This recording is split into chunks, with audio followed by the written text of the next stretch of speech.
Hi, church. Today I just want to read one verse from 1 Peter chapter 4 and verse 8.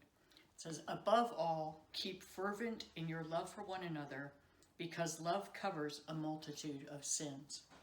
And I think that during this time, when the time of the holidays are often stressful, with people trying to get things purchased and get things wrapped and get houses decorated, and for those of us who do baking, get things baked and try to figure out how to spend time with family and all of those things, the normal stresses of the holidays often can make us short-tempered, especially with those that we spend the most time with, our families, the people maybe that we work with.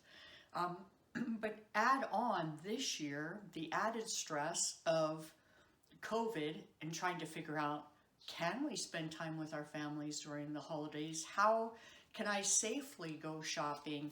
Am I going to be able to get the things I need? Am I going to be able to afford what I want to get because maybe my job has been in jeopardy or I have been on unemployment?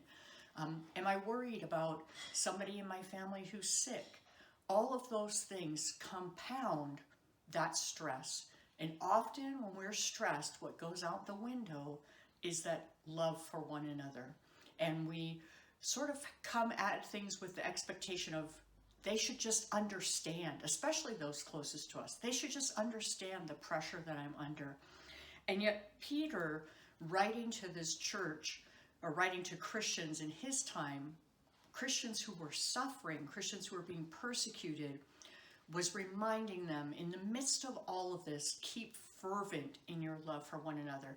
That implies intentionality. That implies a sort of a drive to love one another. It's not just if it's convenient or if I feel like it, but it's this fervency. And he goes on to say, love covers a multitude of sins. And I don't think that the implication here is that we just overlook sin. I think what it means is that we don't take offense as easily.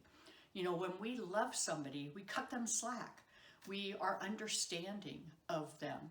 And instead of being ready to pounce for every little thing that happens, every slight, real or imagined, we give grace. And I think that's what Peter is saying here.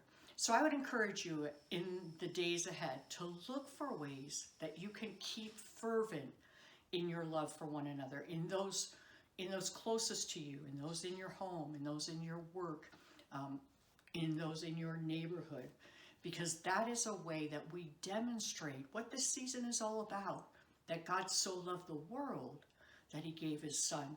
And as children of his, we want to look like our Heavenly Father.